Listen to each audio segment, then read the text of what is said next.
Bewildering morning, bewildering times, disordered armies, kings cast down, necks broken in the bloody sand. 3 armies wiped out by the Ulster army, concavere at the heart. Their women huddled, herds driven, dawn after morning. Heroes cut down, hounds torn apart, horses mangled in the bloody mire, as tribe tramples tribe. Hi everyone, I'm Jack the Rambling Raconteur, and this is the Táin. The Táin Cúailnge, I'm sorry for any mispronunciations, the great Irish epic, an Irish epic that's part of a larger cycle, the Ulster cycle, and a really absolutely ripping, in every sense of that word, adventure, a cattle raid, a series of one-on-one battles, a series of great larger battles, moments of love and passion. There's elements of the supernatural, elements of magic, but really just an incredibly graphic and violent adventure story. We have a hero at its heart, the famous, legendary Cúailnge, fantastic hero, 17 years old, and he's single-handedly going to delay 3 armies invading his lands to steal the great Dun Bull, the great bull of Cúailnge. That's the cattle raid. And it really is just a wonderful adventure. This translation is from Ciaran Carson, and one of the things that's unique about Irish epics is that unlike the Greek epics with Homer, or Latin epics such as Virgil or Lucan, or even works like Beowulf and the Song of Roland, the Irish epics were not purely or primarily in verse. They have prose and verse and songs mixed in to create this really interesting mixture of different registers of writing. And this translation captures that. There are long paragraphs of prose, very great descriptions of the battles and the fights and the dialogue that occurs, but then there are also, as I quoted at the beginning, these passages that are more poetic. There are ones that seem to follow stress lines rather than the syllabic poetry that we're often more familiar with in English, but there are other times where it seems to have an almost lyrical quality to it. And it's just a fantastic adventure. I want to give a reading just to capture the sense of violence and action that exists, because it's a very effective book when it comes to that description. Then so closely did they fight each other that they grappled head to head and foot to foot and hand to hand beyond the shelter of their shields, which burst and split from boss to rim, so closely did they fight. So closely did they fight, their spear points bent and buckled from tip to rivet. So closely did they fight that the ear-splitting, shrill shrieking of their swords and shields and spears as their edges clashed was echoed by the shrieks and screeches of the goblins and ghouls and sprites of the glens and the fiends of the air. So closely did they fight that the river was tossed from its course in its bed and left room enough for the final resting chamber of a great king or queen, with not a drip nor drop in it, save what was splashed up by the 2 champions as they trampled and scattered the mud of the floor of the ford. So closely did they fight that the horses of the Irish army reared up and went buck mad and broke loose from their ropes and reins and shackles, and the women and children and youngsters and cripples and madmen broke out southwestward from the camp. They were steep into sword fighting when Cúailnge let his guard drop, and in that instant Ferdowsi sank his ivory-hilted blade into Cúailnge's breast, and the blood spouted over his belt to run red into the ford from the warrior's body. Cúailnge could no longer endure Ferdowsi's overwhelming onslaught of cut and thrust, and he called out to Lag for the Gaibalga. This is super weapon that he has that's really an interesting device. And so, as I'm trying to capture this is an epic, a prose and poetic work that is filled with action. It is nonstop. There's a quality to it that almost feels like a film or a really well choreographed film or a comic book, where there's not these long pauses for characterization and description. In fact, when those passages do occur within the Táin, one of the things that's interesting is they can almost feel like jarring, because it's like, wait a second, what is this? Because we're getting these highly specific battles, these highly specific actions. For basically an entire season, Cúailnge is the one warrior who's holding back these 3 armies trying to invade his land. And we get these descriptions of how, for a period, he's just fighting one person every day. And it's this long delaying action. He's just at this ford. And and so that's a good portion of the thought. But we have these other moments. We get these stories that go back to his past. Like, how did he get this name? He wasn't born with that name. And it turns out that he was offered to be the guard hound for a lord after he had killed the lord's guard hound as a boy. And so we get these little bits and pieces of who is this 17-year-old? Nobody really wants to fight him, in part because they're terrified that he's going to kill them. But nobody wants to fight him because he's beardless. He's this boy. And it's almost embarrassing to have to fight him. You know, there's no honor in it. And yet he has this superhuman prowess. And that's one of the other really fascinating aspects of it. The way it's described. Carson makes some interesting choices in terms of how he describes what probably the closest analog would be the descriptions of the Viking berserker fits. The first torque seized Cúailnge and turned him into a contorted thing, unrecognizably horrible and grotesque. Every slab and every sinew of him, joint and muscle, shuddered from head to foot, like a tree in the storm or a reed in the stream. His body revolved furiously inside his skin. His feet and his shins and his knees jumped to the back. His heels and his calves and his hams to the front. The bunched sinews of his calves jumped to the front of his shins, bulging with knots the size of a warrior's clenched fist. The ropes of his neck rippled from ear to nape in immense, monstrous, incalculable knobs, each as big as the head of a month-old child. Then he made a red cauldron of his face and features. He sucked one of his eyes so deep into his head that a wild crane would find it difficult to plumb the depths of his skull to drag that eye back to its socket. His mouth became a terrifying, twisted grin. He becomes this monster. And so Cúailnge is this fascinating figure across this epic, and a really awe-inspiring figure. But what's interesting is that there's not a huge sense of the supernatural. We don't get a lot of mentions of gods or of rituals going on. There's not this sense of asking really for favor from the gods before a fight. Cúailnge just has this ability. They call him the torqued man, the way he can screw himself up and flex all these muscles and just bulge and be ready for this battle rage. And I think that's one of the things that made this a really interesting reading experience, is contrasting that with Homer's Iliad or the Aeneid, or even something like Beowulf or other works, like Christian works that are later on during the Christian time. We don't have a real sense of a hero or an opposing hero trying to call on divine favor or this sense of divine intervention occurring over who gets to win the fight. But rather, it really does seem to be much more in the hands of the characters, of the persons who are engaged in the fight. And that's a really interesting component. The work as a whole is interesting. It's filled with place names. To a large extent, we get this massive geography for why all of these different fords or hills or mounds have their names. Why, who died there, and that's why. Or how did these 7 brothers die there, and so it's named with that family's name. It was a place where there was a betrayal, and so it's the fort of betrayal. And so you have all of these different etymologies and etiologies that account for the geography and the naming that has occurred across here. And that's an interesting component. It's probably the most tedious component of what's otherwise, as I said, just a non-stop adventure, non-stop fighting. There are also these really interesting earthy interludes.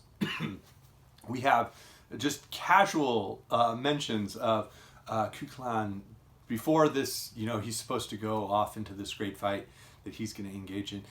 He makes a stop off at someone's house to see a young woman who lives there, and that's just sort of all we get.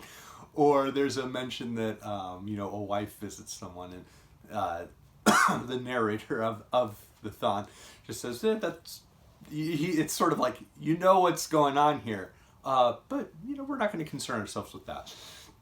And so the way those aspects of life are brought up into the narrative do work in an interesting way. Another really interesting aspect to it is sort of the agent who initiates this great cattle raid that involves 3 armies going into Ulster to steal the Dunbull. And that is Queen Maeve, a really interesting, fascinating character. And many of these characters occur across different epics or different sagas, different myths, different works within Ireland. And so Maeve features in more than just the Táin Bó Cúailnge.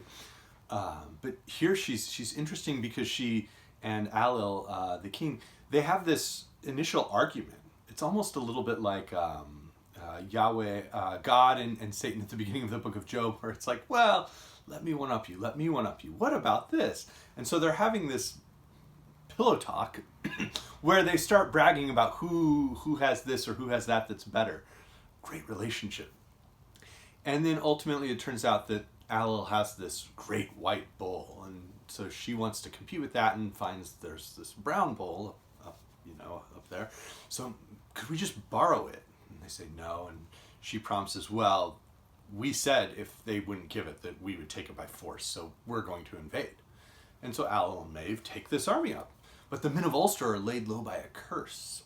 And it's interesting, we don't really know what the curse is, but there's only 2 people who can really go fight. There's Cúailnge and his father really doesn't partake in much of the action. It's just Cúailnge himself. And it's this long delaying action. That's most of the epic, is just this long delaying action of all of his exploits, a little bit of backstory around him, while we're waiting for the Ulstermen to get over the curse.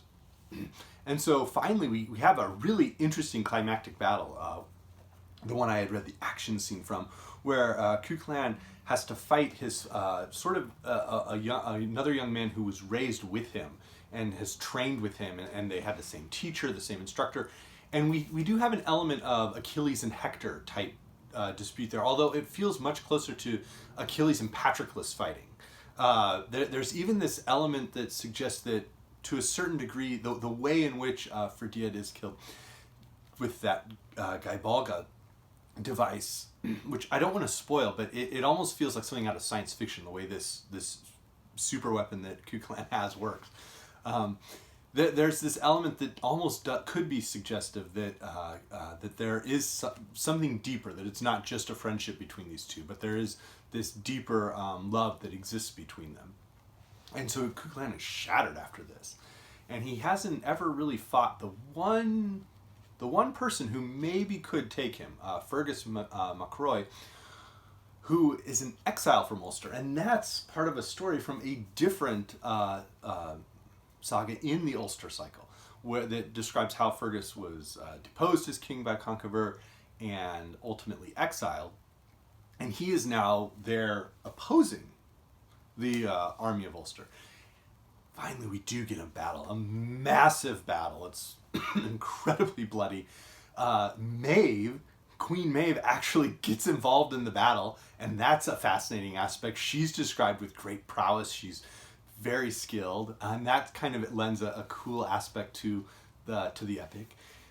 And then ultimately, we get this incredibly beautiful and poetic scene involving the brown bull that this entire dispute was for, and the white bull that Ailill had. And we see what happens with these 2 bulls and their contrast. And again, I think really ends the epic on this elegiac note that works to a large degree.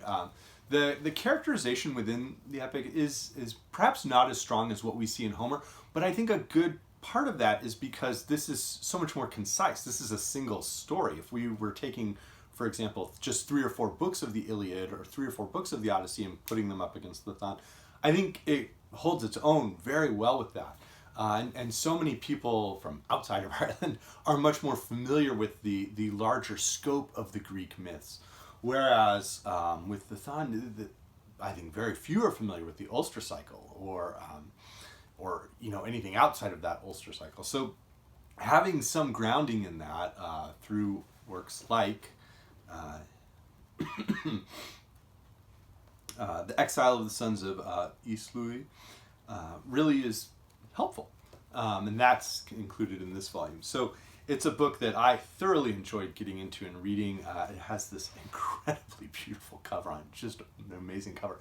And it's a book that I'm interested to come back to and reread in a few years once I've familiarized myself a lot more with the other works in the Ulster cycle and just a greater understanding of the Irish culture. Now, one of the things that's interesting is that from a little bit of background I did, it does seem that this is not necessarily supremely historical. There's a lot of chariot combat, and there's really not a lot of archaeological evidence of chariots in Ireland.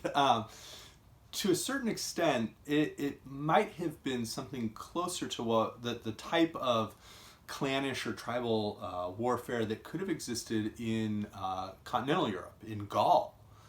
And there were some notes kind of identifying how this really does seem to be what we would have found in Iron Age Gaul, contemporary with the Roman Republic, pre-Caesar. And there were undoubtedly cattle raids going on in Ireland, but not necessarily the type of chariot combat that we find throughout the Táin. I mean, it's a fair amount of it is chariot combat. So I had mentioned, of course, the Iliad. I was also reminded of Njál's saga, especially with just the way that the battle scenes are so descriptive and work, that we really have the sense of every cut and thrust and jab.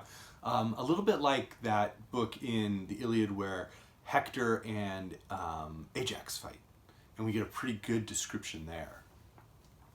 I was reminded of the great Shahnameh, and specifically the character of Rostam reminds me a lot of what's going on with Cúailnge, the younger warrior, this heroic character. Within this single work, we don't see Cúailnge's full life. He does have that Achilles type promise of, you're not going to live a long life, but it will be this heroic and glorious life. Rostam has, I think, a slightly longer arc to his character within the Shahnameh. And, of course, Beowulf came to mind. I'm not a huge fan of Beowulf. What is Beowulf except Old English persevering, WandaVision for you. I couldn't help but think that Robert E. Howard was probably inspired a little bit with his Conan stories and other stories, and that sense of action, that sense of like where is each sword thrust landing? What does the armor look like? The weird and interesting ways in which characters can meet their fates. J.R.R. Tolkien's Lord of the Rings, I think, draws from this tradition, if not this specific work. And there was an interesting episode, one that, again, I don't want to spoil for people who haven't read the Táin, because I would encourage people to read it. But there's an episode that occurs within it that's very short but very consequential, involving Fergus MacRoy. And that reminded me a little bit of one of King Arthur's knights. And then finally, that previous work in the Ulster cycle, The Exile of the Sons, was a key text inspiring John Millington Synge in his work as an Irish playwright in the 20th century, particularly with his final play, which was unfinished, Deirdre of the Sorrows. So please let me know if you have read other works in the Ulster cycle, other Irish myths and sagas. I'm definitely looking forward to really getting into these to a much larger degree than I have in the past. And again, I hope everybody's having a great week. Thanks.